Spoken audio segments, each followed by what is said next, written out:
आजमगढ़ में ring road के बनावत है, निरहुआ बनावत है। आजमगढ़ में नया रेलवे स्टेशन बना था, आजमगढ़ का एक एक सड़क चमका लगल। और आवे वाले समय में आप देखिए अब महायोजना भी लागू हो गई आजमगढ़ में, तो हमरे युवा लोगन का भविष्य चमकल वाला है। काहे कि जब महायोजना लागू होले तब जाके बड़े शहर की तरह वहां फैक्ट्री भी लगेले, बड़ा बड़ा उद्योग भी लगेला। और एक चीज और जानत हुआ लो, जब हम आयल रही ना तो एगो गांव में गई प्रचार शुरुआत करे हरिहरपुर गांव में। तो हरिहरपुर गांव के लोगों ने कहा कि भैया हम लोग संगीत की साधना करते थे, अब हमको गांव छोड़ना है। हम बोले क्यों गांव छोड़ना है? बोले हमको कोई पूछता नहीं है। हम बोले चिंता मत करिए, चुनाव खत्म होने दीजिए, इस गांव को मैं कैसे चमकाता हूं आप देखिएगा। तो गांव वाला कहने लगे भैया ऐसा ही सब कहला, लेकिन चुनाव बाद के लोग कहला ना। हम कहें ठीक है, एक बार भरोसा करके देख ला।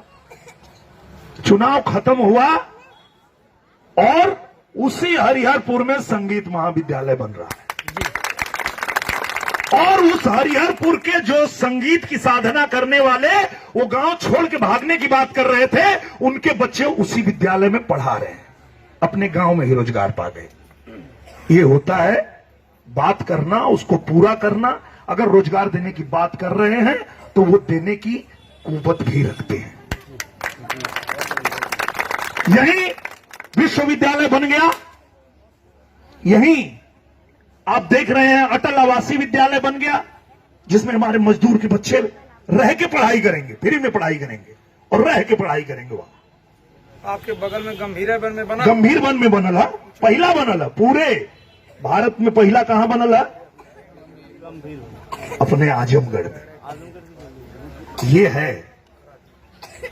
तो भैया बहनी एकदम गड़बड़ाए कि ना, बाबा साहब के बताओ रास्ता पर चले क्या और शिक्षित बने क्या, संघर्ष करे क्या और अपने लक्ष्य के प्राप्त करे क्या, सफल हो के क्या। और बाकी बहुत माता बहन लोग भी यहाँ खड़ा है, ये लोग सोचते हैं कि खाली यह कुलपति है कि निरहु कुछ सुनाई है यार, सोचा तो वो लोग ना।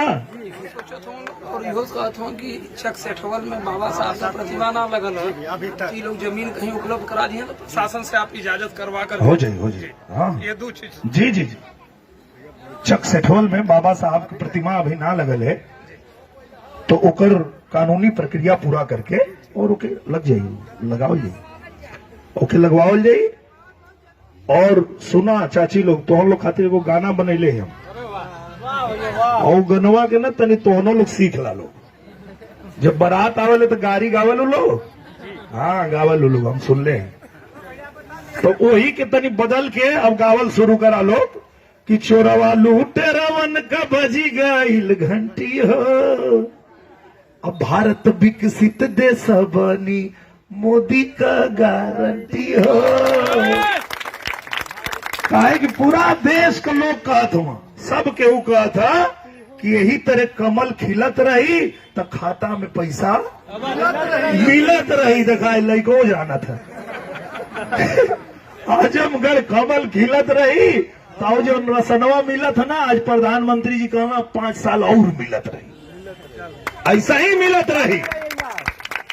और एक आज सबसे बड़ी बात प्रधानमंत्री जी का कहना कि 70 साल जेकर उम्र हो गई, वो चाहे गरीब है, चाहे मध्यम वर्ग का है, चाहे अमीर, अगर 70 साल का हो गया तो वो आदमी के 5 लाख रुपया के इलाज का बीमा जो ना ओकर योग्यता हो गई। केहू हो 70 साल का अगर हो गल तो हो गई। आयुष्मान कार्ड का वो होल्डर बन गए, वो कर इलाज करे खातिर सरकार कह देलस। तो आप लोग एक बार ही मन में बना लिया, सोच लिया लो कि एक तरफ हुआ वहां जे प्रधानमंत्री बनने के बाद लगातार जोने गरीब के क्यों पूछत ना रहे ना, वही गरीब के मोदी जी पूजन। कि दिखले वालों पूजा करना मोदी जी गरीबन का, जवन भी काम करना गरीब खातिर के करना, और सब केहू परेशान काहे है, कुल चोरवा इकट्ठा काहे हो तुम पता है? काहे कि अगर पहले जब उन्हन का सरकार रहा तो कुल पैसा लूट के बटवा कुल रिश्ता नाता में, अब वह पैसा निकाल के मोदी जी भेजत हुआ किसान के खाता में। बस यही से परेशान हो गुल, एक एक करके जेल में जात हुआ गुल। तो हम लोग सुन ले रहे बा भैया लोग कि कौन एगो ऐसा मुख्यमंत्री रहा जो चारा खा गए, सुन ले रहा लो चारा खा गल ना। अरे बाप रे बाप, एगो नया घोटाला सुनवा लोग तो तुम लोग माथा पीट ले वालो। अब भाई हम गए छत्तीसगढ़, वहां का जो कांग्रेस के नेता लोग गोबर खा लो,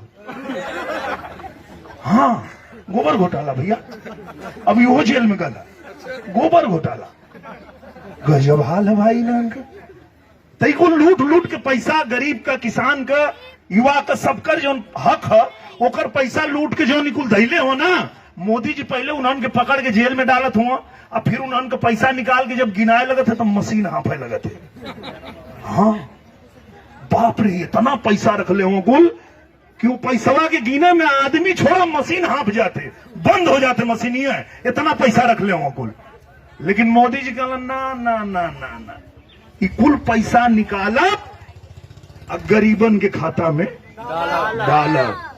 यही से कुल परेशान हो, और कुल मिल के रोकल चाहते हो कि प्रधानमंत्री जी के रोका नहीं था हमान का कुल पैसा जो चुराए के धैले हैं या कुल चल जाए गरीबन के पास। तो ऐसने प्रधानमंत्री के फिर से प्रधानमंत्री बनावे खातिर के तो हम लोग को निरहुआ आजमगढ़ में एक बार फिर से आला। और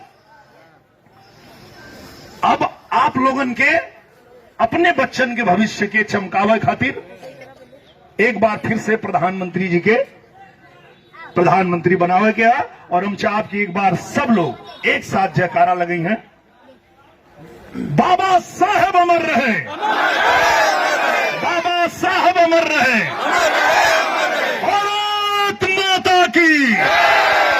बहुत बहुत धन्यवाद। जय हो आजमगढ़। जय आजमगढ़। हम रामदरस यादव आजमगढ़ से बोलत हैला भैया। हम ही तो सुनलिए है कि धर्मेंद्र भैया आयल है 3 दिन खातिर, फिर 3 दिन खातिर अवत हुए। हम तो यह आपसे आग्रह करे चाहला धर्मेंद्र भैया, ये गर्मिया में आप सुलझ जाइबा, झाऊस जाइबा, अरे चल जाए एसी कमरा में बैठा। और दिनेश लाल निरहुआ चुनाव जीत गया, कहाँ है परेशान होता। जब एक बार फिर से हम लोग चुनाव में आए हैं तो इस संकल्प के साथ आए हैं, हमारे प्रधानमंत्री जी ने कहा है कि हमारे तीसरे कार्यकाल में हम भारत को विश्व की सबसे बड़ी तीसरी अर्थशक्ति भी बनाएंगे, और आने वाले समय में भारत को विकसित राष्ट्र भी बनाएंगे। तो हम विकसित राष्ट्र बनाने के प्रधानमंत्री जी के संकल्प को पूरा करने के लिए एक एक कार्यकर्ता जुट गए हैं, लग गए हैं। और प्रधानमंत्री जी ने कोई संकल्प ले लिया है तो वो संकल्प पूरा होगा, इसकी गारंटी है। क्योंकि प्रधानमंत्री जी ने कहा था कि जिस दिन हमारी बहुमत की सरकार बनेगी, पूर्ण बहुमत की सरकार बनेगी, राम मंदिर का निर्माण करेंगे। तो मैं तो ये कहता हूं कि नए भारत में नवयुग का नया निर्माण है मंदिर, नए भारत में नवयुग का नया निर्माण है मंदिर, और भारत विकसित राष्ट्र बन के रहेगा, इसके सबसे बड़ा प्रमाण है मंदिर।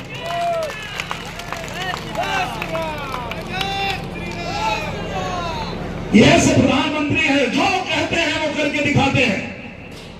हमारे आजमगढ़ में जब प्रधानमंत्री जी आए थे तो उन्होंने कहा ये आजमगढ़ है, अनंत काल तक आजमगढ़ में विकास की गंगा बहती रहेगी।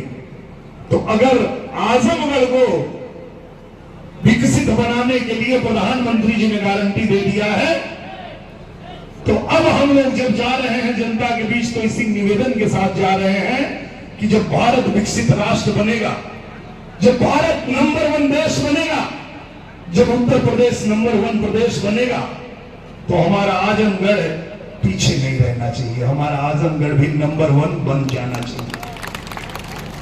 इस संकल्प के साथ हम लोग काम कर रहे हैं।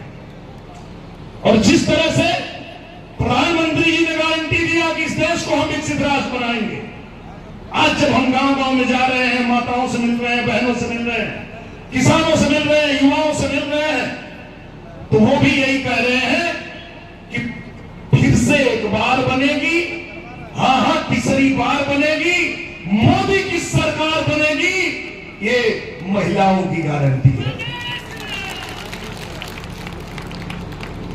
फिर से एक बार बनेगी, मोदी की सरकार बनेगी, हाँ तीसरी बार बनेगी, ये किसानों की गारंटी है। और हम कल की इतना